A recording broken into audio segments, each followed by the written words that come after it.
Bonjour à toutes, bonjour à tous. On n'a qu'une heure pour cette table ronde avec un sujet passionnant et très riche. Donc on va pas prendre de retard et on va débuter tout de suite. Si vous voulez bien, alors il nous manque encore une participante qui est bloquée dans le RER, mais elle va arriver en cours de route. Alors évolution des conditions de travail des techniciens et des techniciennes du spectacle, la clé de l'attractivité. Alors c'est un sujet qui a été partiellement traité déjà en 2022 dans le cadre des JTSE. On avait une table ronde qui s'appelait Avenir de l'emploi technique. La Reditech, réunion des directions techniques, s'occupe également de ce sujet, s'y intéresse en premier lieu. Avignon a aussi traité ces questions avec une table ronde qui s'appelait Attractivité en question. On a de nombreux articles qui posent cette question. En 2021, l'actualité de la scénographie avait publié un article qui s'appelait « Mais qui veut encore travailler dans le spectacle ?» Donc ces questions d'attractivité, en fait, depuis la crise Covid, on y est confronté. Depuis la crise Covid, c'est le sujet. Et il faut bien le dire, depuis la crise Covid, on cherche des pistes, on cherche des solutions. Et est-ce que l'une d'entre elles, au final, et c'est vraiment le thème de cette table ronde, ne se cacherait pas derrière une modification de nos conditions de travail ? Est-ce que la qualité de vie et les conditions de travail, QVCT pour l'acronyme, ne seraient pas la clé pour rebooster l'attractivité dans notre secteur d'activité ? Donc pour en parler, on va avoir à notre gauche Manuel Roux, qui est docteur en sciences de l'éducation et de la formation, membre du CNM Lab, de Musicovid, pardon, de Musicovid, et qui va nous livrer une étude dont les premiers papiers sont sortis hier soir, sauf erreur. Hier soir, c'est la première communication concernant cette étude. Et pour le sens, il y a peut-être des clés à cet endroit-là. Il y a peut-être des choses à aller grappiller, à découvrir. Colline Passeron, régisseuse de production.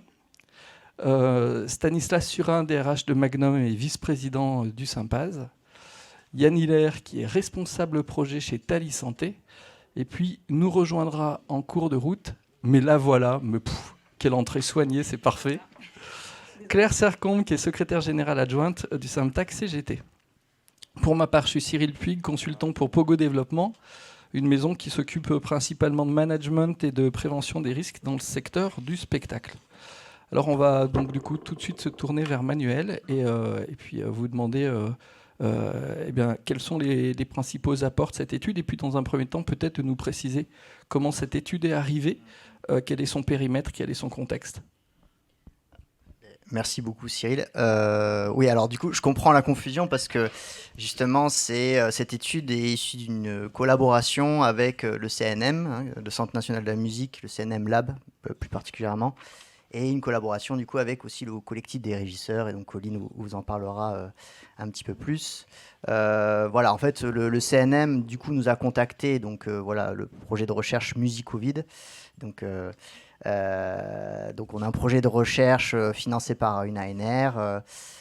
Du coup, on est 7 dedans pour les membres permanents. Et du coup, moi, voilà, je représente ce projet de recherche où on s'intéresse en fait aux expériences musicales en temps de Covid, hein, comment les acteurs en général se sont adaptés, ont résisté, voilà, ou ont innové hein, durant cette période-là. Et du coup, tout naturellement, le CNM, je suppose, hein, s'est dit bon, ça pouvait nous intéresser de faire une étude justement sur l'aspect métier de la technique. Et donc c'est pour ça qu'on a répondu hyper favorablement à cette demande. Et l'étude est sortie du coup hier. Alors j'ai prévu 2-3 notes parce qu'elle est assez dense cette étude-là. J'espère que vous m'en voudrez pas.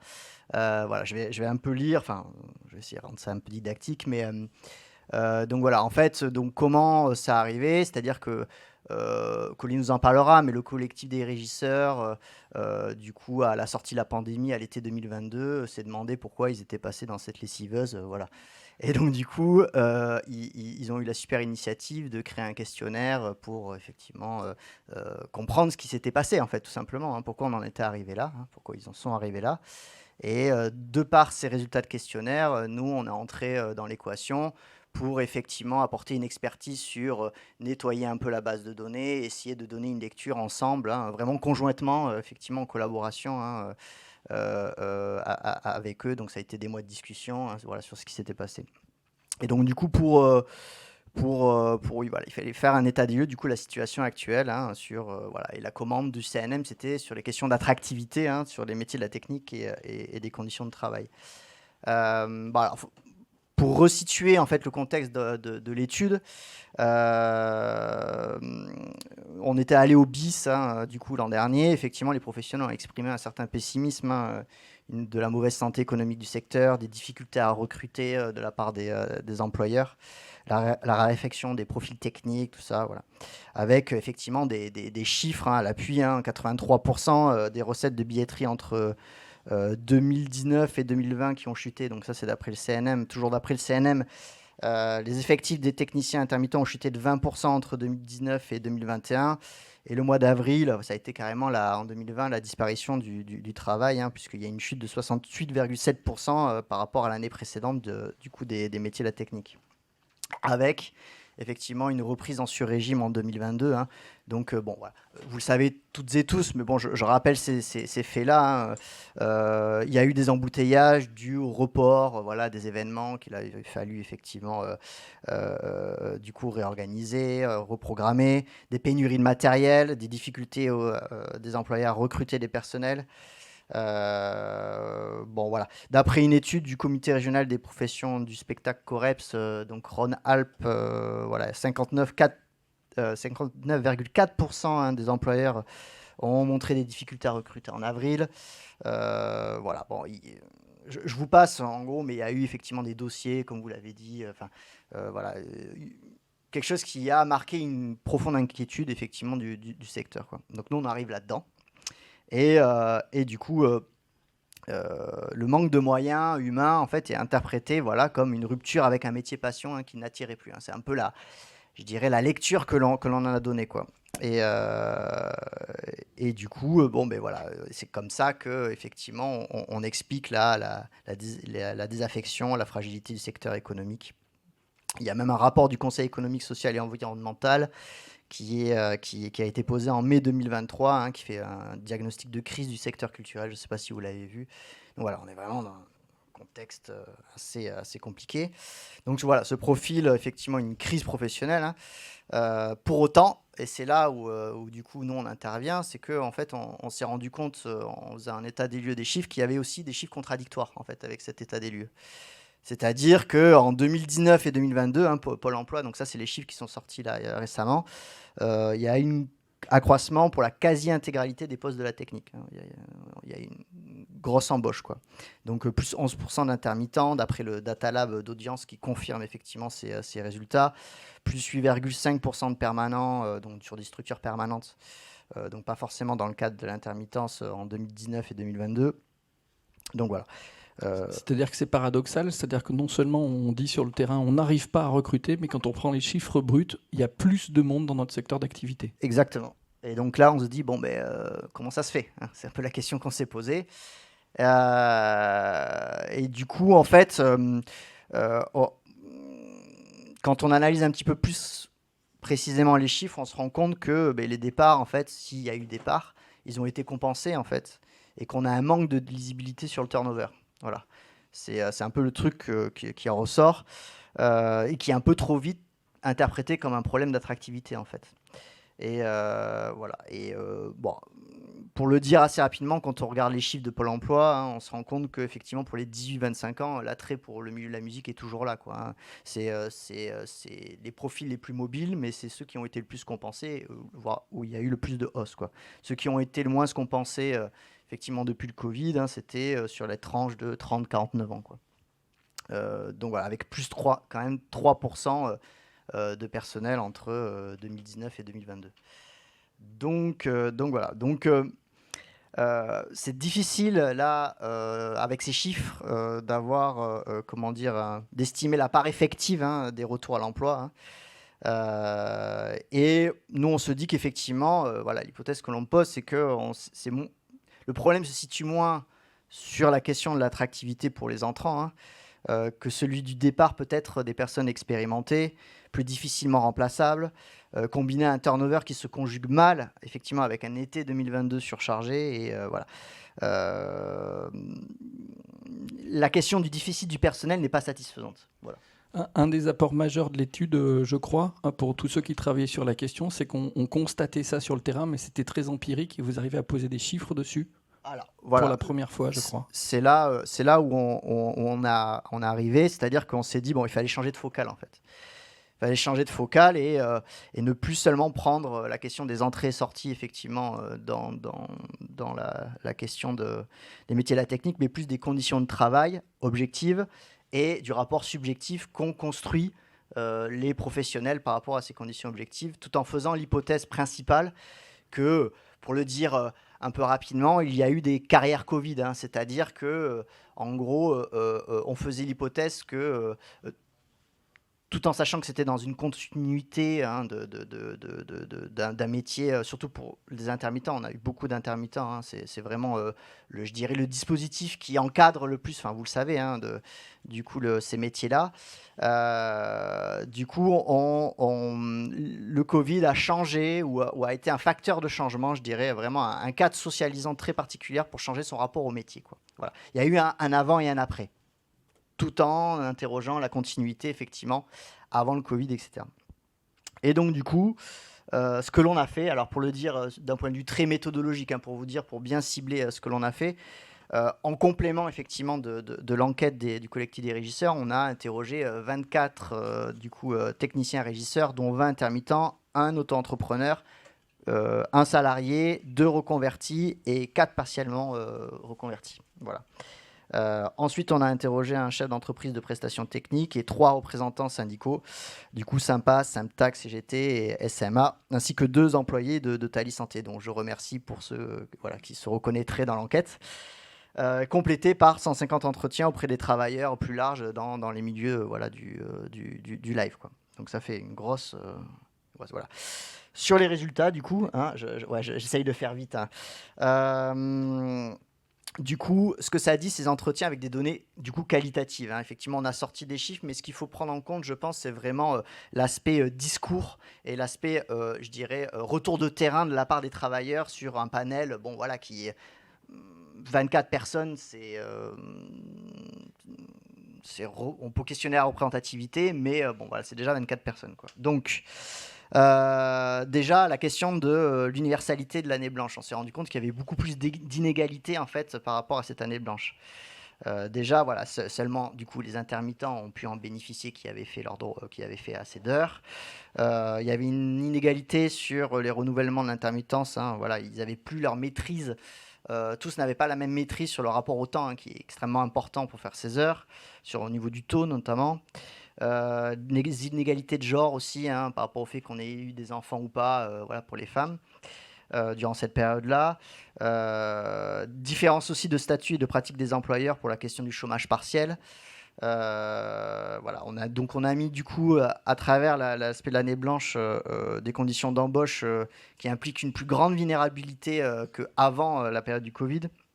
Ensuite, la question, pour rappel, hein, rappeler le contexte, hein, la question des protocoles sanitaires, où effectivement qui étaient perçus pour les travailleurs comme à l'encontre d'un métier qui a vocation justement à créer les conditions d'accueil du public, hein, ce qui me paraît assez logique. Aussi la question des annulations de concerts, hein, avec la nécessité de reprogrammer continuellement, faire des tâches qui n'étaient pas forcément payées, de logistique, voilà, de planning, d'installation, etc. Avec la généralisation du télétravail, tu vas en parler certainement, mais voilà, des tâches répétitives avec une interpénétration du temps professionnel avec celui de la vie personnelle. Une perte de confiance aussi dans le secteur avec des annulations souvent au dernier moment, avec le caractère un peu sacré. On nous a vraiment dit ça que, avant on n'annulait pas aussi facilement les événements. Voilà, pour des causes météorologiques, etc. Depuis le Covid, ça a vraiment changé ce truc-là. Et le fait qu'on nous appelle aussi au dernier moment, hein, pour nous dire bon, tu peux venir là donc voilà. Donc une incertitude, je dirais, qui est constitutive du régime de l'intermittence. Encore une fois, c'est ce qui encadre le plus la question des métiers techniques, qui est redoublée ici, quoi. Donc aussi comment ils ont fait face à cette période-là. Ça interroge plus la question des mobilités professionnelles et des stratégies permettant cette mobilité-là. On s'est rendu compte qu'il y avait un rapport au travail qui a changé dans le sens où un rapport beaucoup plus optimisé à son employabilité, un rapport beaucoup plus personnel au fait d'être employeur et de se rendre employable auprès d'un employeur, quoi. Avec l'auto-information, une recherche accrue de la polyvalence, une diversification des compétences et des activités. Il y a eu quelques mobilisations collectives, effectivement, hein, celle du théâtre, là, à l'Odéon notamment, à Paris, mais bon, voilà, qui s'est élargi. Mais on a quand même plus une stratégie individuelle pour compenser la précarisation. Voilà. Ça a été vraiment un résultat avec une flexibilité amorcée dans l'urgence, qui n'a pas forcément entraîné des changements de carrière sur le long terme. Voilà. Ça a été le cas, mais c'est plus à la marge. Avec 3 types du coup de stratégies. Donc la pluriréactivité, donc aller dans des secteurs voisins, notamment l'audiovisuel qui a été un secteur assez refuge. La multi-activité, le fait de développer d'autres activités dans d'autres secteurs, hein, pour souvent les moins intégrés dans la profession. Et quelques cas de démission, mais on se rend compte que voilà, souvent les personnes sont revenues en fait parce que, étant donné, on est quand même dans un contexte de chômage de masse, un marché de l'emploi très tendu, c'est pas si simple en fait de se reconvertir, quoi. Donc on a des personnes qui sont revenues, quoi.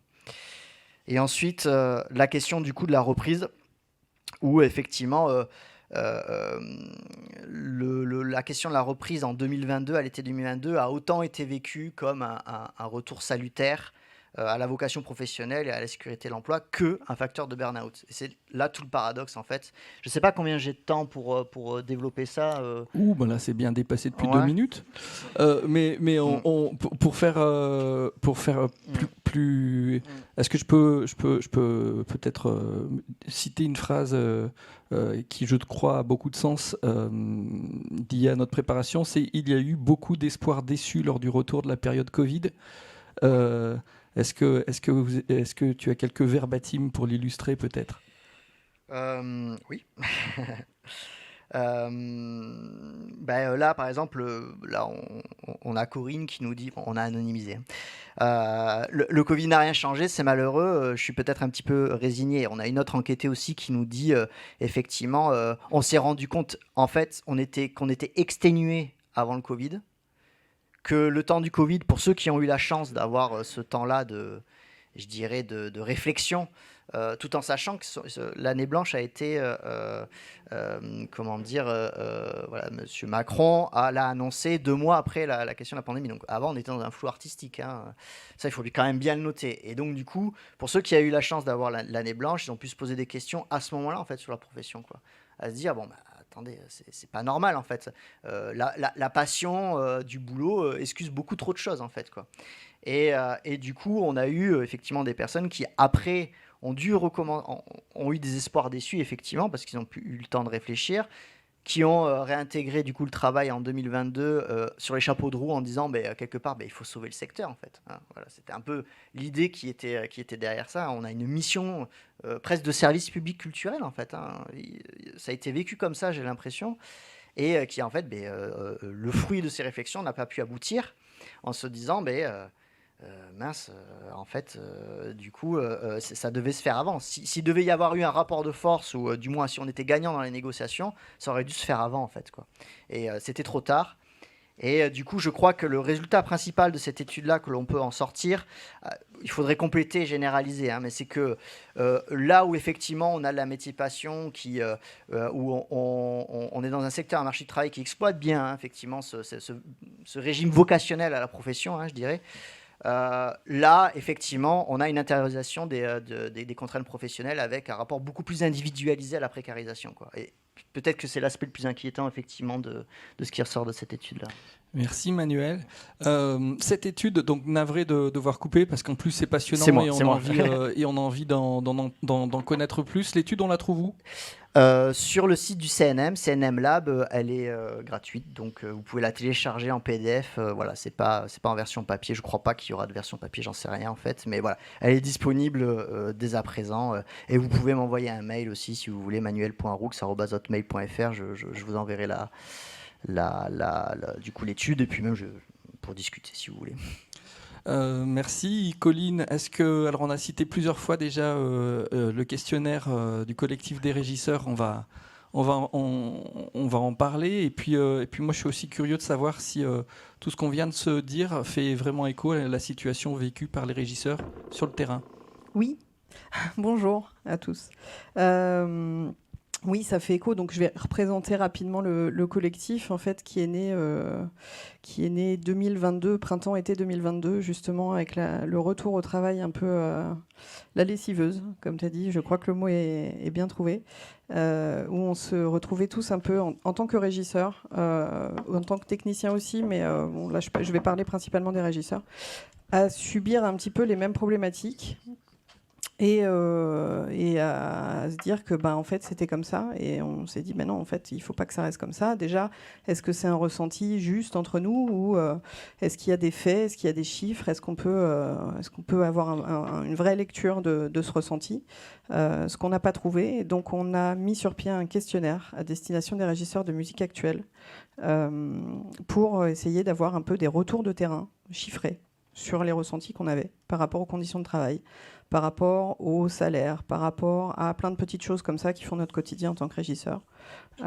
Donc cette étude, ce questionnaire, il a été publié et relayé en ligne entre octobre et décembre 2022.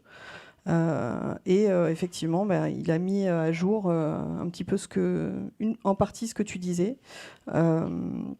C'est que on n'a pas été très très surpris en fait des chiffres qui sont sortis. Il y a plein de choses qui en ressortent sur plein de sujets différents, qui peuvent être aussi bien de la déconnexion que les conditions d'annulation des spectacles, que les valorisations des temps de conduite pour les régisseurs de tournée, par exemple, sur aussi des problématiques de volume horaire sur les journées d'exploitation. Voilà, donc nous on travaille dessus, on a beaucoup travaillé dessus donc avec l'équipe Musicovid, pour pouvoir sortir des chiffres qui étaient effectivement propres, voilà. Et l'idée de ça, c'est d'essayer de mettre sur pied des propositions sous forme de chartes, voilà, pour ensuite faciliter le dialogue syndical. Nous ne sommes pas un syndicat, on est une association. Et on aimerait apporter un petit peu ces chiffres de terrain, ces retours de terrain, pour dire, voilà, nous, on vit ça sur le terrain, on a des solutions pour que ça s'améliore, qui ne sont pas forcément que des solutions qui coûtent des sous. Et donc, est-ce qu'on pourrait essayer de les mettre sur la table pour améliorer un petit peu tout ça. Alors, sur la question justement de l'attractivité, et peut-être justement le problème, c'est pas l'attractivité en tant que telle. Je suis assez d'accord avec ça. C'est-à-dire que, par exemple, donc moi je suis formatrice aux formations d'Issoudun, notamment sur les filières régie. Cette année, on a eu plus de 2 fois plus de candidatures sur les postes de régie générale de musique actuelle, sur cette filière-là. Donc ça veut bien dire qu'il y a quand même du monde. Mon interprétation que j'en fais, c'est qu'on a quand même perdu des gens très compétents, qu'on a effectivement des nouveaux entrants qui arrivent, mais qu'on a, je pense, un manque, un gap qui s'est fait avec le Covid, de continuation de la formation, j'allais dire, des nouveaux entrants qui se forment aux côtés de gens plus expérimentés, qui gagnent en compétences. Et là, on a, pour moi, une problématique à ce niveau-là. Et je pense que c'est pas tant le manque de personnel, c'est le manque de personnel compétent, très formé, etc. On va y arriver parce que les jeunes entrants sont des gens qui ont en tête qu'il faut se former régulièrement, mais ça va prendre un peu de temps avant de revenir. C'est l'analyse que j'en fais. Ouais. Sur cette étude, est-ce qu'on peut citer quelques chiffres ? Oui, plein, j'en ai plein, mais ça dépend sur quoi. Sur les temps de travail, par exemple, on s'est rendu compte que, je vais prendre le cas donc on va dire des régies de production, donc l'accueil de spectacles, par exemple, une production qui produit un spectacle à l'Olympia. Il y a le régisseur de salle de l'Olympia, il y a le régisseur de tournée, il y a un régisseur de production qui va faciliter un petit peu le travail des deux pour le compte de la production. Donc en l'occurrence, c'est mon cœur de métier maintenant. On se rend compte que sur les amplitudes horaires de journée des régisseurs de production, on est largement autour de 17-18 heures de travail journalier. Et quand on met en place une relève en cours de journée, on retombe à 13 heures. Donc il y a des solutions, il y a des choses qui nous permettent de nous rapprocher du code du travail, tout simplement. Ces solutions, elles se mettent en place sur le terrain ou c'est anecdotique ? Alors, elles se mettent en place. sur l'année 2023, et depuis l'étude, et depuis qu'on a un petit peu, je ne vais pas dire libéré la parole, mais c'est pas loin quand même, il y a quand même beaucoup de sujets avec la pénurie de personnel Covid qui sont venus sur la table, puisque comme on manquait de monde, il fallait être un peu plus précis dans les demandes d'embauche. Donc notamment sur les sujets de salaire, etc., les gens ont commencé un peu à sortir du bois là-dessus. Et à annoncer la couleur, puisqu'il fallait donner un petit peu toutes les données, vu qu'on manquait de personnel. Donc là-dessus, en fait, il y a plein de choses qui se sont libérées, et il y a beaucoup d'employeurs avec qui on discute, où ça ne devient plus un gros mot, de parler de valorisation du temps de conduite pour les régisseurs de tournée, de parler de binôme ou de relève sur certains postes. Donc effectivement, il y a eu des avancées, on ne peut pas le nier, et c'est très bien, parce qu'il y a une discussion qui se met en place. Mais, j'ai encore 2 exemples très flagrants qui nous sont arrivés il n'y a pas plus tard qu'une semaine. J'ai quand même l'impression que c'est à 2 vitesses. C'est-à-dire qu'il y a des employeurs avec qui il est possible de discuter, qui vont faire ce qu'ils peuvent avec les moyens qu'ils ont, mais qui vont se rapprocher quand même un petit peu de la légalité, on va dire. En tout cas, ils ont la volonté affichée de le faire. Et il y en a d'autres où c'est marche ou crève. C'est-à-dire que c'est comme ça, et si t'es pas content, il y en a d'autres derrière. Voilà. Et ces employeurs-là trouvent quand même de la main-d'œuvre, Oui, trouvent quand même du personnel. Mais trouvent de la main-d'œuvre qui ne va pas être formée correctement. C'est-à-dire que tant que ça passe, ça passe. Le jour où il y a un carton, je ne donne pas cher de leur peau devant un tribunal. Vraiment. D'ailleurs, si je peux me permettre, on a eu 2 enquêtés qui ont eu des accidents graves du travail, qui sont tombés de scène. Donc ouverture crânienne, voilà, avec tout ce que. Donc bon, ça c'est une réalité à l'été 2022. Quoi. Je vais poursuivre sur mon exemple. Donc pour le cas du poste de régisseur de production, 2 accueils en zénith consécutifs avec la même production, amplitude de travail de 6h30 du matin à 3h du matin, 2 jours consécutifs. On voit bien que c'est pas possible. À un moment donné, la même personne ne peut pas faire les deux. Donc cette personne a demandé une relève. La production lui a refusé en disant si t'es pas capable de faire les 2 dates, on prend quelqu'un d'autre pour la deuxième. Donc déjà, ok, ça pose les choses un peu. Et elle a refusé. Elle a dit non, on m'a calé sur les 2 dates en fait. Mais moi, je peux pas faire 2 jours de suite, 6h30, 3h30. Déjà un jour, ça devrait pas être possible non plus. Donc la production a fini par dire ok, alors on va trouver une solution. C'est qu'en fait, l'assistante de production du régisseur de tournée, c'est elle qui va finir la première date. Donc à partir de 23h, c'est elle qui assure le démontage, etc. Cette personne n'est pas régisseuse. Je n'ai pas eu l'information définitive, mais je mets un peu ma main à couper qu'elle n'a pas non plus eu de valorisation de salaire supplémentaire pour faire ce travail-là. Voilà. C'est effarant. Il y a plein de phrases intéressantes qui sont sorties dans la préparation. Il y en a une sur laquelle je voudrais revenir. Si on a des propositions à mettre sur la table, il faut faire de la pédagogie. Il faut aussi communiquer entre professionnels, entre régisseurs. Il faut ouvrir la parole. Tout à fait. Et l'exemple encore flagrant cette semaine, donc ce type de production-là, concert, qui commence à... franchement, c'est un retour en arrière, là. On a entendu, ça nous est remonté aux oreilles, pareil, cette semaine, sur des salles à partir des Olympiades, des Playel, qui sont des salles... bon, je vais rentrer un petit peu dans le détail, mais en fait, c'est des salles vides. C'est-à-dire qu'on n'exploite pas une salle avec déjà du matériel. Donc, on a une location à faire, on a des équipes à monter. Donc, il y a le poste de régisseur de production qui est là pour ça. Sur des salles type Olympia, Playel, des productions qui commencent à dire que maintenant, les régisseurs de tournée qui passent dans ces salles-là, ils s'auto-accueillent. C'est-à-dire que c'est eux qui font la régie de prod en plus. Voilà. Ça, c'est flagrant. C'est vraiment un retour en arrière. Je ne sais plus quelle était sa question. J'ai perdu le début du... Il faut communiquer, il faut faire de la pédagogie, voilà. Il faut en parler entre nous. Donc, ces personnes-là qui nous ont fait remonter ça, en discutant avec le collectif, ils ont compris qu'en fait, il ne fallait pas accepter ça. Et donc, ils sont revenus vers leurs employeurs en disant non, on n'est pas d'accord, on veut un régisseur de production.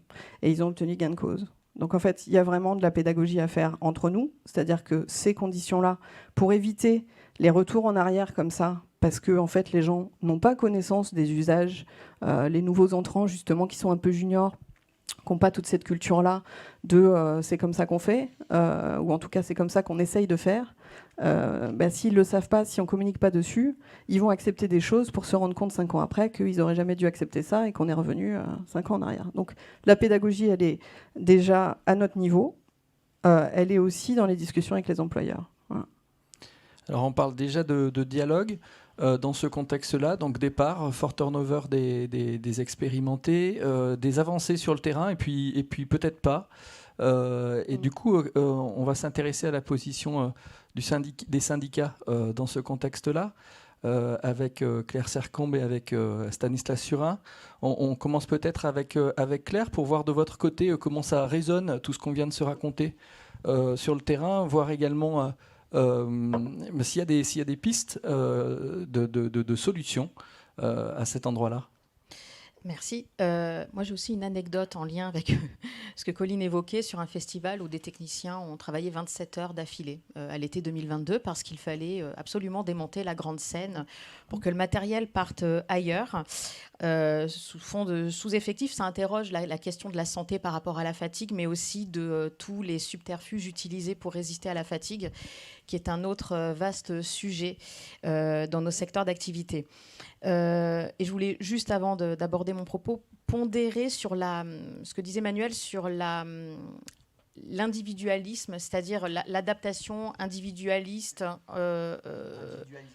Individualisation, c'est-à-dire que nous, ce qu'on a quand même observé à l'occasion de la crise sanitaire, parce que justement il y a eu ce flou artistique que tu décrivais sur l'année blanche et tout ce qui s'en est suivi, une augmentation importante du nombre d'intermittents qui se sont tournés justement vers le Symptac, de salariés intermittents, parce qu'il y avait justement ce besoin de collectif et d'avoir un espace ressource pour se tenir un peu au courant quand chacun était confiné chez soi. Alors, du côté Symptac, donc le Symptac, juste pour information, on couvre 3 secteurs d'activité: spectacle vivant public, spectacle vivant privé et prestations techniques au service de l'événementiel. Et ce qu'on observe, ce qui a été évoqué là, qui concerne plus précisément les musiques actuelles, c'est quelque chose qu'on retrouve à tous les étages en fait du spectacle vivant, dans tous les secteurs depuis la crise sanitaire. Mais c'était déjà quelque chose qui était en train de monter avant. C'est-à-dire que le Covid a vraiment fait exploser cette problématique, mais qui était déjà là depuis quelques années, mais beaucoup plus larvée et moins observable. Nous, juste avant l'été, alors là, ça concernait vraiment les entreprises du spectacle vivant public, puisqu'on a des problématiques particulières dans ce secteur liées au financement spécifique. Mais on avait lancé une enquête auprès de nos sections syndicales pour prendre un peu le pouls de ce qui se passe. Et il ressortissait que 84% de nos répondants, sur à peu près 300 structures dans lesquelles on est présent, ont répondu qu'il y avait des conditions de travail fortement dégradées du fait de sous-effectifs chroniques et des difficultés à recruter, et d'approches managériales qu'on pourrait qualifier de problématiques, qui poussent des salariés à partir. Nous, il ne se passe pas une semaine sans qu'on n'ait pas à traiter une problématique de rupture conventionnelle dans ces lieux-là. Donc des salariés qui fuient en fait le secteur et se reconvertissent avec les problématiques évoquées, que pour notamment les salariés intermittents, les dispositifs de reconversion actuels sont pas du tout simples d'approche. Par rapport à ce qui est derrière, c'est-à-dire la qualité de vie au travail, la qualité des conditions de travail, nous, ce qu'on observe, c'est que ça reste encore, en 2023, un sujet qui est quand même tabou dans ce qu'on appelle le dialogue social, en fait, sur le terrain. Et on l'oppose un peu au sujet technique, c'est-à-dire que quand il y a des demandes de revalorisation de salaire, ou des sujets sur la modulation annuelle des heures, des sujets un peu techniques comme ça, on peut s'affronter à coups de tableurs Excel entre les employeurs, les délégués syndicaux. C'est objectivable, c'est quantifiable, ça se chiffre. Donc c'est plutôt simple dans la construction des argumentaires. Sur les conditions de travail, on touche en fait un peu au cœur du réacteur, puisque c'est l'organisation du travail qui est questionnée et qu'on a encore une culture française tout du moins, et je ne sais pas, je ne parlerai pas pour les autres pays, j'ai pas suffisamment d'approche là-dessus, mais avec vraiment une division entre les sachants d'un côté, quelle que soit la strate hiérarchique dans laquelle ils se situent, et les exécutants de l'autre. Et on demande aux exécutants de ne surtout pas avoir d'avis sur l'organisation du travail, puisque c'est encore cette division-là qui impacte fortement les équipes, puisque ça opère une fracture entre des managers et des salariés qui exécutent les fonctions qui leur sont demandées, des salariés qui par ailleurs ont une forte expertise sur leur métier, ils l'ont appris, ils ont de l'expérience, ils ne demandent qu'à bien faire. Et cette fracture induit une souffrance au travail. Et nous, ce qui est vraiment un sujet qui monte depuis plusieurs mois en rencontrant énormément de salariés sur le terrain, c'est cette sensation de ne plus bien travailler. Et ça provoque une perte de sens et donc une souffrance. Et donc ça alimente cette crise existentielle qui est arrivée au moment du Covid, c'est-à-dire un peu à quoi je sers en fait et pourquoi je viens travailler. Ça, c'est vraiment quelque chose qui monte fortement. Et est-ce qu'on est en train de dire que le salaire n'est pas le principal problème, mais que c'est plutôt la QVCT dans notre secteur Je ne dirais pas ça, car nous avons quand même des branches dont les minima sont en dessous du SMIC. Donc ça, c'est quand même quelque chose qu'il faut rappeler, et que les NAO ne se passent pas extrêmement bien, que ce soit dans les entreprises ou au niveau des branches. Donc non. Mais disons que s'il y a quand même une chose qu'on peut dire en lien avec le salaire, c'est que je pense que maintenant, tout l'or du monde ne justifie pas toutes les conditions de travail.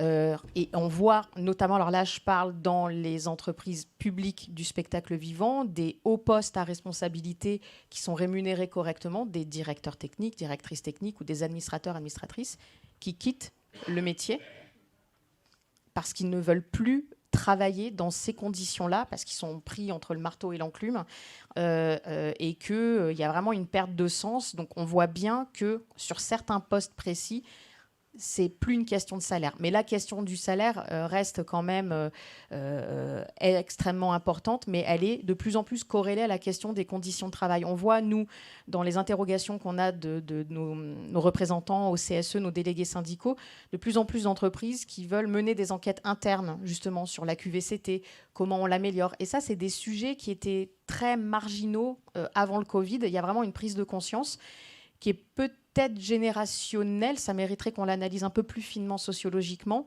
mais en tout cas, il y a une volonté d'affirmer face aux employeurs qu'on ne travaille plus à n'importe quelle condition et à n'importe quel salaire. Et puis pour revenir sur cette histoire de fracture que je décrivais, là aussi on a un gros enjeu syndical, c'est la notion de collectif de travail. C'est-à-dire qu'on est dans des métiers avec des horaires atypiques, où on peut être amené à partir loin de chez soi sur des périodes longues. Donc, on observe des divisions entre les salariés permanents des structures, les salariés intermittents, les techniciens et les métiers administratifs. Et si on élargit même tous les métiers versus les artistes qui sont au plateau. Et c'est comment on recrée du collectif de travail, parce que c'est comme ça que s'exerce aussi un rapport de force. Et c'est pour ça qu'il y a un enjeu aussi extrêmement important par rapport aux institutions représentatives du personnel, qui sont des mandats, les CSE, comités socio-économiques, au sein desquels les salariés intermittents ont d'énormes difficultés à y accéder parce que les critères d'électorat et d'éligibilité sont extrêmement drastiques. C'est pour ça que notamment à l'occasion de la renégociation des annexes 8 et 10 et de l'accord signé là, le 27 octobre dernier, qui donc n'entrera pas en vigueur, c'est un autre débat, on avait notamment dans le titre 2 eu des propositions là-dessus pour que tous les salariés, quel que soit le cadre d'emploi, aient voix au chapitre, parce que c'est comme ça qu'on peut aussi amener ces propositions et réfléchir ensemble sur la QVCT et le sens du travail et l'organisation du travail. Par rapport aux esquisses de solutions, Colline l'a déjà évoqué, mais on a quand même des textes, le Code du travail et les conventions collectives, qui cadrent, qui sont améliorables, et on œuvre à les améliorer. Mais je pense qu'il y a une méconnaissance, tout du moins des salariés, entrant dans le métier, sur ce cadre légal existant. Et c'est pour ça qu'il faut vraiment qu'au sein des organismes de formation tous azimuts, le droit du travail de manière, disons, une approche. On ne va pas faire un module d'un semestre à raison de 35 heures par semaine sur le droit du travail, quoique ce ne serait pas fondamentalement pour me déplaire, mais en tout cas qu'il y ait une approche du cadre dans lequel on va travailler. On apprend le geste métier, on apprend tout ce qui est en lien avec les compétences techniques, mais on n'apprend pas le cadre dans lequel on va exercer, et on se rend compte que quand on se penche un peu sur les textes, eh ben c'est comme ça aussi qu'on arme, entre guillemets, des salariés à s'opposer au cadre de travail qui leur est imposé, et que quand on oppose des textes de loi, il y a effectivement ce que décrivait Colline, le marche ou crève, mais si on est plusieurs à dire on ne va pas marcher, donc on refuse collectivement ces conditions de travail, c'est un peu plus difficile pour l'employeur de passer en force.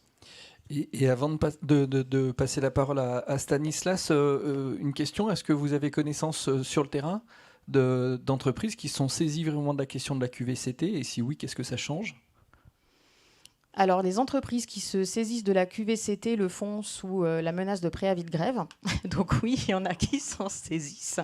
Dans le spectacle vivant public, je parle. Dans le spectacle vivant public, où là, on a un gros sujet, puisqu'on est quand même sous la tutelle du ministère de la Culture. Donc, il y a une responsabilité forte. Donc, il y a des choses qui se mettent en place.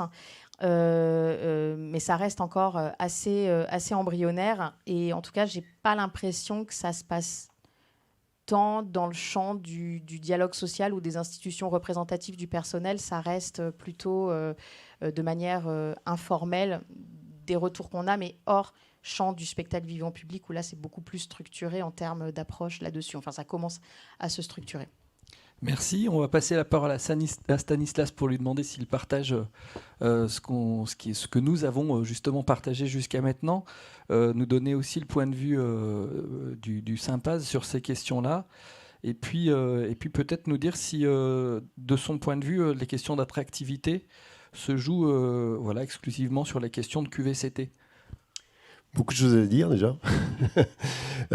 Par rapport à l'analyse sur la situation post-Covid, on est tous à peu près d'accord sur le fait nous, l'indice du Sympaz, c'est qu'on avait perdu à peu près 15% de notre personnel. On était déjà un peu en sous-effectif avant Covid. Donc, on va dire l'avant-Covid plus le Covid, plus ce que j'appellerais l'après-Covid, où là, on a eu une suractivité.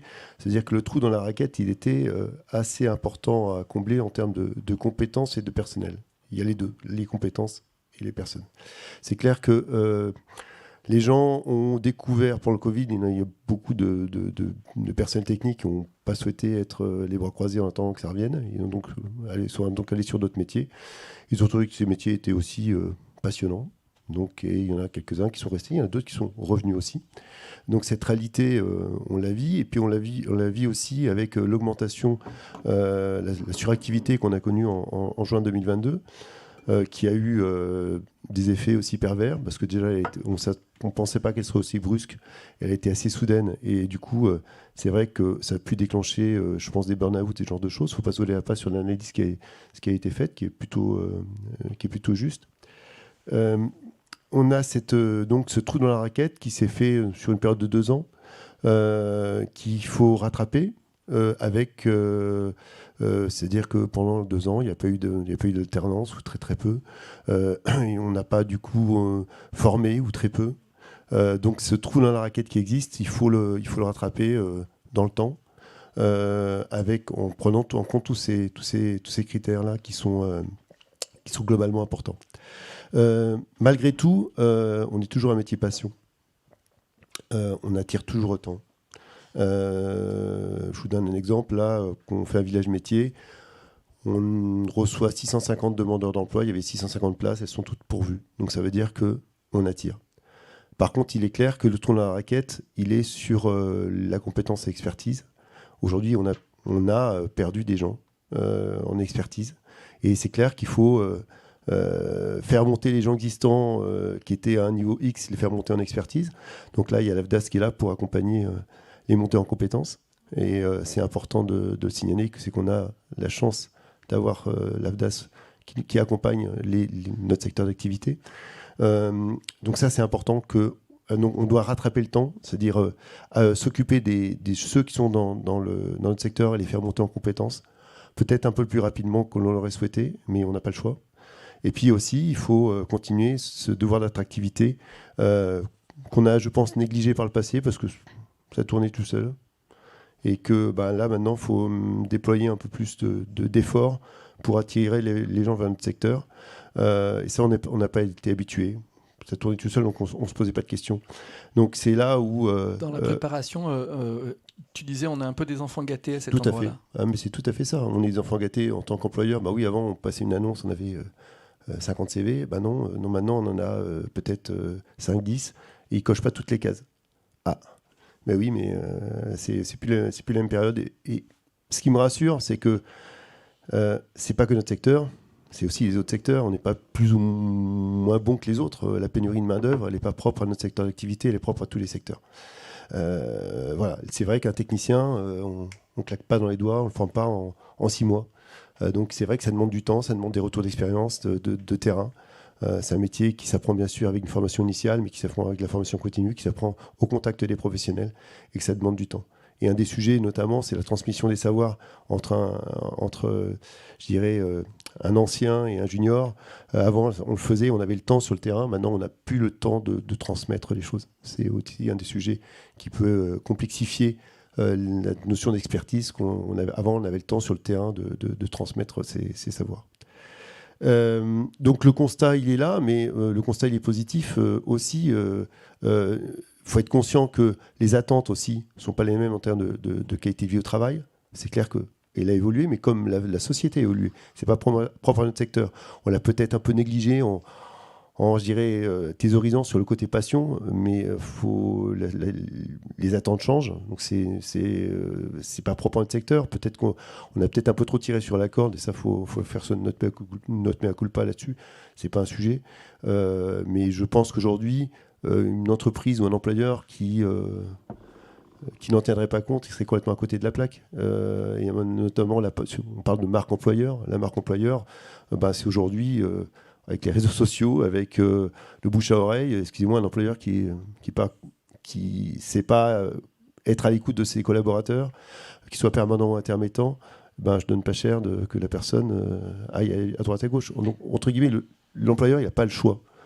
Il n'a pas le choix d'être à l'écoute. S'il fait le choix de ne pas être à l'écoute, à mon avis, il payera cash. Par exemple, en préparation, tu as dit l'équilibre vie pro, vie perso. Aujourd'hui, on ne peut plus faire abstraction. La société évolue, il faut faire avec, ce n'est pas un choix. Oui, parce que c'est très bien. Faut être très, très clair. Parce que de toute façon, si on fait le pari de tirer sur la corde, à un moment, la corde, elle pète. Donc, c'est du court-termisme. Et aujourd'hui, si on veut être dans une relation professionnelle entre un employeur et un collaborateur, il se travaille sur le moyen terme et le long terme. Le one-shot, ça ne marche plus. Ou alors si ça marche, une fois qu'on a tiré sur la corde, la personne ne reviendra plus jamais. Et en plus, elle va, je pense pas dire de belles choses sur son employeur. Donc on peut plus, le one-shot, c'est plus possible comme vision. Il faut avoir cette vision moyen terme et long terme. Alors c'est vrai qu'il faut avoir notamment les structures, le temps. Alors c'est peut-être ça où on pêche, parce que tout le monde n'a pas un DRH, tout le monde n'a pas une personne chargée de recrutement. Donc c'est vrai que ça nécessite des moyens. Mais si les moyens, on ne les met pas là, on les paye cash à la sortie. Donc cette notion de bienveillance sur nos collaborateurs, sur la qualité de vie au travail, sur l'équilibre vie privée, vie pro, c'est clair qu'on part de très loin, mais je pense qu'on ne peut plus faire abstraction, c'est plus possible. Merci. Alors je vais juste me tourner vers le régisseur de la salle pour demander si on peut dépasser de 10 minutes. Qui n'est pas là. Donc oui. Donc je vais demander je vais juste rajouter une dernière chose pour répondre à Claire. Le dialogue social, je pense que dans notre branche, il est vivant. Voilà. Nos NAO sont pas en dessous du SMIC. Donc, non, je pense pas. Mais voilà. Donc, c'est les prestataires techniques, on essaye quand même d'être... on est assez proche de nos collaborateurs. On peut ne pas être correct tout le temps, parce que sinon, je pense qu'on a tous des défauts, et j'en ai certainement. Donc voilà, mais on essaie en tout cas d'être le plus droit possible. Et on va demander du coup à Yann Hiller, avant de vous passer la parole, et du coup le régisseur est revenu, donc je l'informe. Donc on a décidé collectivement qu'on allait prendre 10 minutes de retard. Ça marche, c'est parfait. Merci beaucoup. Et donc, on va donner la parole à Yann qui souhaitait notamment faire une précision sur conditions de travail, conditions d'emploi, et puis peut-être remonter des expériences de terrain que Thalys Santé a pu observer. Oui, ça, c'était ce qui était prévu. Et puis, à écouter tout le monde, ok, bon, bah, vas-y. Je disrupte un vas-y, petit n'hésite peu. pas. Et puis, si jamais tu suis hors sujet, tu m'arrêtes. Mais à vous écouter, à écouter tout le monde, je me dis qu'il y a déjà... tu parlais de conditions d'emploi et conditions de travail. On est au cœur du sujet. Et pourtant, c'est deux champs qui sont quand même bien différents. Hein. Conditions d'emploi, on a parlé beaucoup des salaires, on a parlé du temps de travail. C'est des choses qui sont inscrites dans un code et qui définissent le cadre d'emploi. Puis les conditions de travail, là, on est sur des choses qui sont un peu plus différentes, qui changent d'une entreprise à l'autre. Et tout en vous écoutant, et puis c'est des choses, moi, ça fait 7 ans maintenant que je regarde le secteur, parce que pour le coup, je n'ai jamais travaillé en tant que professionnel de la culture, mais je l'observe en qualité de praticien des sciences du travail. Et je me dis que ce dont on est en train de se parler relève d'une organisation du travail spécifique liée à un régime de chômage. Je m'explique, parce que là, je sens qu'on commence à me regarder avec des grands yeux, mais je m'explique et j'explique pourquoi. Toutes les questions de santé et de sécurité au travail, les questions qui me posent, sont organisées autour d'un triptyque qui est un employeur, un contrat de travail, un salarié. Bon, une fois que j'ai dit ça, vous voyez bien que dans le secteur, ça ne fonctionne plus, puisque ça n'existe pas. Il y a une multitude d'employeurs, avec une multitude de contrats de travail et une multitude de salariés. Ce qui vient diffuser un petit peu la question de la responsabilité des employeurs. La réflexion vient aussi J'étais dans un grand opéra national il y a peu de temps où il y avait tous les directeurs techniques de cet opéra qui avaient, à l'initiative des RH, convoqué Pôle emploi, l'AFDAS et Thalys Santé, parce que sur les 450 intermittents qu'ils prenaient annuellement, il y en avait 270 qui n'étaient pas à jour de leur habilitation. Des gens formés, hein, mais qui n'étaient pas à jour des habilitations, que ce soit électrique, travail en hauteur, ainsi de suite. Ce qu'on retrouve à d'autres endroits, parce qu'une fois qu'ils sont formés, certes. La question des habilitations en est une autre, et la mise à jour des habilitations en est une autre. Et donc on est convoqués, nous, instance paritaire et organisée, et ils nous disent, qu'est-ce que vous faites ? On leur disait, oui, mais la formation, ça relève par le Code du travail de la responsabilité de l'employeur.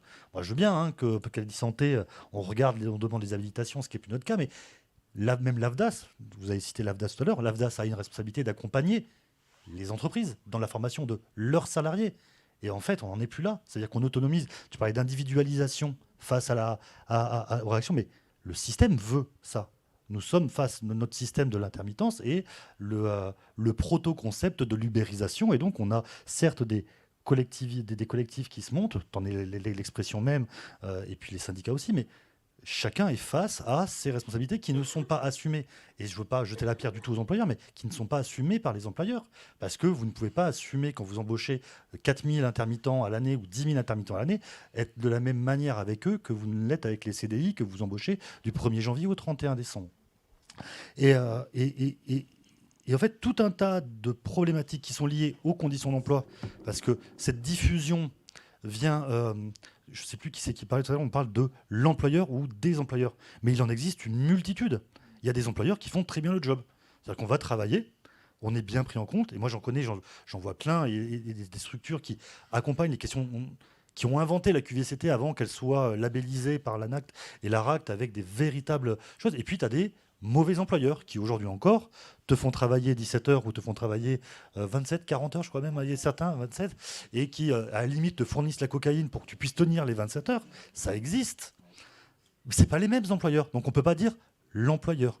Et pour petite anecdote, dans cet opéra, il y a même un des directeurs techniques qui se retourne vers le représentant de la NPE qui dit, mais bon, et vous, finalement, c'est vous l'employeur des intermittents, donc qu'est-ce que vous faites en termes de responsabilité ? Bon, la personne de Pôle emploi a expliqué que c'était quand même pas exactement ça, mais non, mais ça vous fait marrer, mais c'était vrai, hein, c'était une chose. Moi, on a un certain nombre de responsabilités que vous pointez du doigt. On n'a pas pointé la question de la formation professionnelle, mais pour ma part, Tali Santé, pour ceux qui ne savent pas, c'est le CMB d'il y a 3 ans, on a fusionné, donc c'est un nouveau nom. On est responsable du suivi en santé au travail des intermittents du spectacle.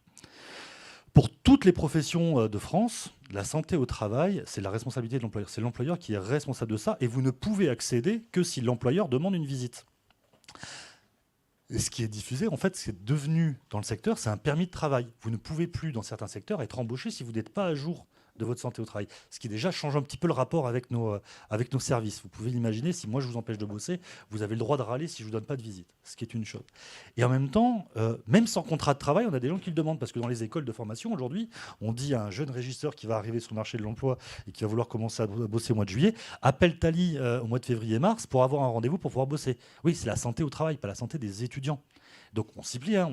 On a des gens qu'on voit, qui ne seront jamais intermittents, qu'on voit en visite, et pour le coup qui ne seront jamais intermittents du spectacle, mais on fait quand même la visite. On pourrait prendre par exemple la fourniture des équipements de protection individuelle. C'est à l'employeur de fournir les bouchons d'oreilles, les chaussures, les baudriers pour les SCAF. Je suis tombé amoureux du métier de SCAF, parce qu'ils sont ils sont géniaux. J'adore les SCAF. Mais ils ont un matériel pour pouvoir travailler correctement. Il y en a pour plusieurs milliers d'euros. Quand vous les embauchez pour 3 jours, c'est pas vous qui allez payer le baudrier, et ainsi de suite. Et en plus, ils n'en veulent pas. Ils n'en veulent pas du matériel de l'employeur. Ils veulent leur baudrier, leur corde, et ainsi de suite. Ce qui s'entend, hein, c'est du matériel quand vous êtes perché à 25 ou 30 mètres, ça s'entend. Mais quels sont les dispositifs conventionnels aujourd'hui qui permettent de financer ces EPI ? Il y a quelques employeurs qui donnent par contrat quelque chose en plus, mais pas tous. Donc, et je rejoins Éclair et Stan là-dessus, c'est que c'est par le dialogue social, et moi qui viens d'autres secteurs d'activité, le dialogue social vraiment fonctionne plutôt bien, même s'il est... c'est du dialogue social, là, on n'est pas d'accord, les enjeux sont paradoxaux des fois, et ainsi de suite, mais il existe, ce qui n'est pas le cas dans tous les secteurs. Voilà déjà ce que je voulais rajouter avant de commencer à parler de la QVCT, et j'en ai parlé 2 minutes. Tu as 3 minutes. 2, tu vois, c'était parfait. Et donc, nous, de nombreuses initiatives sur le territoire, parce que convaincus de tout ce qu'on a dit, avant même le Covid. Sauf qu'on n'était que quelques-uns avec nos bâtons pèlerins en disant « Attention, il y a des RPS chez vous, attention, il y a des gens... » Mais on y va. Et puis, un brillant administrateur d'un superbe festival du côté de Lyon m'a dit, le jour où on lui a dit qu'il était non indispensable, c'était quoi ? Non essentiel. Il m'a dit, lors d'une vidéo, je suis entré dans le secteur pensant que je pouvais changer le monde par la culture, et là, c'est fini. J'y crois plus. Et en fait, il y a vraiment eu ça, et moi, préventeur en santé au travail, je me suis presque réjoui parce que tout le monde a ouvert les yeux en se disant mais en fait, le travail dans la culture fait aussi du mal. Et au moins, j'avais et des employeurs et des salariés qui se disaient tiens, on va peut-être commencer à travailler là-dessus. Et donc, toutes les initiatives qui étaient commencées à lancer, et je reviens sur Lyon parce que le Festival des Nuits de Fourvière a été un des premiers où on a lancé la journée prévention des risques, qui a été accompagné par l'Agence nationale d'amélioration des conditions de travail, donc qu'on appelle l'ANACT, et les ARACT, qui ont financé un nombre de projets sur ces questions-là dans le secteur, et notamment dans le spectacle vivant. On en est à une 7-8 sur les 5-6 dernières années. Donc il y a plein de choses qui sont faites. Et je finirai là-dessus, c'est que pour la 5e édition de la journée, toute l'après-midi, on a mis quasiment 200 personnes autour des tables pour réfléchir. Et donc il y a un plaidoyer sur la question de la QVCT spécifique au secteur des métiers de la culture et du spectacle vivant notamment, qui sera présenté au BIS de Nantes autour ce qu'on appelait la tulipe ou la marguerite de la QVT. Il y avait 6 grandes thématiques avant que la QVT, on lui rajoute un C pour conditions de travail et conditions de réalisation du travail. Et donc, il y a un vrai plaidoyer qui a été fait par les professionnels, pour les professionnels, et rédigé par eux au mois de juin dernier. Merci Yann. Donc on va prendre 10 minutes pour des questions dans la salle. Ça sera nos 10 minutes de merci beaucoup. Ça sera nos 10 minutes de dépassement. Est-ce qu'il y a quelques questions ? Des mains qui se lèvent ? Allez, je passe les micros. Bonjour, Yann de Stage Joy à La Réunion, employeur. Débat très intéressant. On met toujours le point sur l'employeur qui doit trouver les solutions, qui est obligé de. Moi, je trouve que j'étais intermittent avant, pendant des années. Moi, dans mes intermittents, j'en ai qui sont volontaires à la formation, et d'autres, il faut aller les chercher, monter le dossier pour eux, appeler le centre de formation. C'est réel. Et donc, c'est bien d'avoir des responsabilités qui soient vraiment posées sur tout le monde. Les employeurs ne sont pas les méchants, forcément. Les intermittents ne sont pas les bons, forcément. On a tous une responsabilité. Et elle va passer par le dialogue. Les QSCT, en effet, il y a des entreprises qui le font avant même que ça existe. Et il y en a qui ne le font toujours pas, qui ne changeront jamais, parce que ce n'est pas leur intérêt. Après, il y a aussi une responsabilité de l'État. Je suis chef d'entreprise, j'embauche des intermittents, je les forme, je leur fournis des EPI, je fais attention aux horaires. En face de moi, j'ai des entreprises qui n'ont pas de label, qui font le même métier que moi. On ne comprend pas. Quand on se met en avant, on fait beaucoup de démarches RSE, QVCT. Ben après, on a la CGSS qui nous accompagne et qui vont pointer le petit détail qui n'est pas bien fait. Là où les autres sont en savate de doigts à la réunion. Donc voilà, moi la question c'est, ok, je veux bien que l'entreprise fasse plus d'efforts, mais quels sont les signaux pour aussi les autres acteurs, l'État, les intermittents, tout le monde. Alors j'ai vu que San s'était emparé du micro. Oui, je fais le même constat que toi, mais bon, je pense qu'on a notre responsabilité d'employeur, point. Après, ça ne veut pas dire qu'il n'y a personne autour.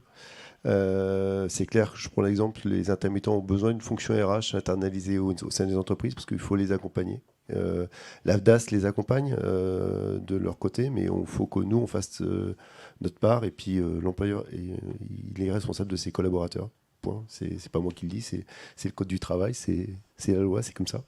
Il y a quand même, il faut s'appuyer aussi sur les missions emploi des DRITS qui sont là aussi pour nous aider. Et puis c'est aussi le rôle du Sympaz d'accompagner sur les sujets que tu as évoqués, de trouver des solutions. Je parlais tout à l'heure, c'est vrai qu'on a une responsabilité tous commune, notamment la difficulté, c'est vrai, d'entraîner aussi les intermittents qui ne voient pas toujours la nécessité des formations dites réglementaires. Même si, mais c'est un rôle collectif, c'est le rôle aussi des syndicats de salariés de leur dire, bah, écoutez, formez-vous, c'est le rôle de tout l'ADN de notre secteur, d'aller dans ce sens-là, et je pense qu'on est tous d'accord, même si, on va dire, le raccourci d'intermittence, c'est que du moment que j'ai mon boulot, le reste, je ne vais pas dire que je m'en fous, ils ne sont pas tous comme ça, faut pas, je veux dire, globalement, tu parlais d'employeurs qui ne sont pas dans les clous, il y en a quelques-uns, il y a aussi des salariés qui ne sont pas très à l'écoute, il y en a quelques-uns aussi, mais notre rôle, c'est d'entraîner, et puis si demain il y a le choix entre un collaborateur qui a toutes ses habilitations et l'autre qui ne l'est pas, on choisira le collaborateur qui a toutes ses habilitations. Mais quand faut-il encore avoir le choix? Je suis complètement d'accord avec toi. Alors Claire, vous voulez ajouter quelque chose? Oui, très rapidement. Déjà, par rapport aux initiatives qui peuvent être faites sur le terrain par des employeurs, je voulais dire, quand un salarié nous appelle, c'est rarement pour nous dire « mon employeur, il est super, je voulais vous en informer », puis il raccroche. C'est pas pour ça qu'on appelle la CGT, en fait. Donc nous, c'est des sonnettes d'alarme qu'on a là-dessus. Et effectivement, tout l'enjeu, c'est comment on accompagne les salariés intermittents et comment on fait prendre conscience à l'employeur que c'est aussi de sa responsabilité.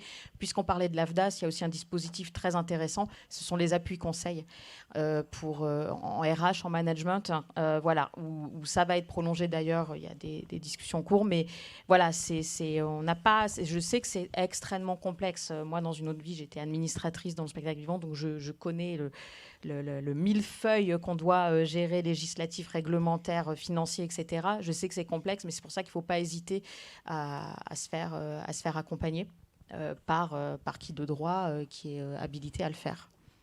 Manuel voulait ajouter quelque chose. Juste rapidement sur effectivement la question de est-ce que les travailleurs, effectivement, quelle est la responsabilité des travailleurs aussi là-dedans. D'un point de vue vraiment la sociologie du travail qui s'est intéressée à la question de spécifiquement encore une fois l'intermittence, mais bon, je ne rappelle pas ce que j'ai dit tout à l'heure, ça a bien montré qu'effectivement, c'est même constitutif de l'intermittence. Elle est constituée par l'auto-organisation des travailleurs, avant tout. Donc du coup, en fait, on se rend compte que la sociologie du travail le montre bien, qu'on apprend effectivement les ficelles du métier, justement du métier et pas des compétences. Il y a une opposition entre... C'est pas la même chose que le métier et la vision du travail par compétence, pas du tout. Le métier, c'est par socialisation et ça se fait par vraiment, je dirais, comment dire, la faculté à avoir des espaces, mais interprofessionnels entre travailleurs, effectivement, pour apprendre en interne et pas forcément d'un point de vue formel. C'est ça où je voulais en venir. C'est très bien d'avoir des formations effectivement pour les travailleurs. Il faut en avoir. Hein. C'est pas ça les formations institutionnelles.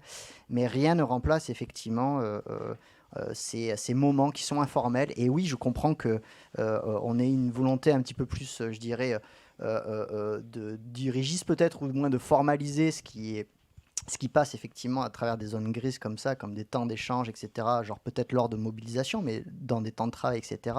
Et je crois que l'un des aspects des solutions, c'est de pouvoir faire en sorte que les travailleurs aient un temps, effectivement, interprofessionnel pour justement connaître les ficelles du métier, mais pas entre collègues, etc. Ce temps-là est vraiment nécessaire. Voilà, c'est ce que je voulais rajouter. On va prendre une dernière question. Oui, je ne sais pas si c'est plus peut-être un certain nombre de choses que des questions, mais parce que j'entends un certain nombre de choses que effectivement les employeurs, les entreprises, pour être plus large, ont un certain nombre de responsabilités et entre autres définies par le Code du travail, qui est de former ses salariés à l'évolution technologique ou économique de son entreprise. Ça, c'est une obligation. Parce que j'entends là de savoir si un salarié a son habilitation. Le salarié, il est habilité par l'employeur au vu de la formation qu'il a. C'est parce qu'il est formé, parce qu'il a un certain nombre de connaissances, parce qu'il a un certain nombre de diplômes, etc., ou d'expériences, que l'employeur l'habilite à faire un certain nombre de choses. C'est une habilitation, c'est pas... voilà, c'est l'employeur qui la donne. En plus, je voulais revenir effectivement sur un certain nombre de conditions de travail notamment, et sur les heures d'équivalence, sur le fait qu'on est capable dans nos métiers de travailler 23 heures consécutives et que ça pose pas forcément de problème. Alors, il y a les deux côtés. Je sais que pendant un temps, on a milité. J'ai l'impression que le micro marche moins bien. Je dois le mettre. Non, il marche bien. Bon, mais par contre, vous avez très exactement 2 minutes. Il y a effectivement les deux côtés de la chose. Il y a des employeurs et des salariés. Je sais que pendant un temps, on a milité très fortement pour dédoubler les équipes, notamment sur des festivals, par exemple, où on sait que les heures de montage, voilà, on monte la journée, on va régler la nuit. Si c'est la même équipe, c'est pas possible. Il y avait un fort frein, c'est un peu caricatural, hein, mais il y avait un fort frein, là aussi, effectivement, des salariés, dans l'optique de je fais le chantier, quoi. Je fais le boulot d'un bout à l'autre. Je veux pas qu'on me dépossède de quelque chose au niveau de mon travail. Ça, c'est un travail qu'il faut qu'on fasse, nous, salariés, mais c'est aussi de la responsabilité des employeurs, effectivement, parce que les accidents du travail, ça arrive, effectivement, au bout de 23 heures. C'est étonnant qu'il n'y ait pas d'accident du travail. Et c'est aussi les textes collectifs. Et en ce moment, on est en train de remettre sur le temps la convention collective, par exemple, des entreprises prestataires de services, où effectivement figurent toujours, par exemple, les heures d'équivalence, où quand on conduit le camion, ben, on ne travaille pas, mais on est censé se reposer, ou quand on ne travaille pas directement, c'est-à-dire qu'on ne vide pas le camion, eh ben, on a décidé que dans nos métiers, dans cette convention collective-là, 17 heures, c'était pas forcément un problème. Pardon, on va juste donner la parole à Stanislas et à Colline pour pouvoir répondre. Juste pour la petite pique, c'est le SMIC est à 1747, effectivement la convention collective est à 1720, c'est le salaire le plus bas.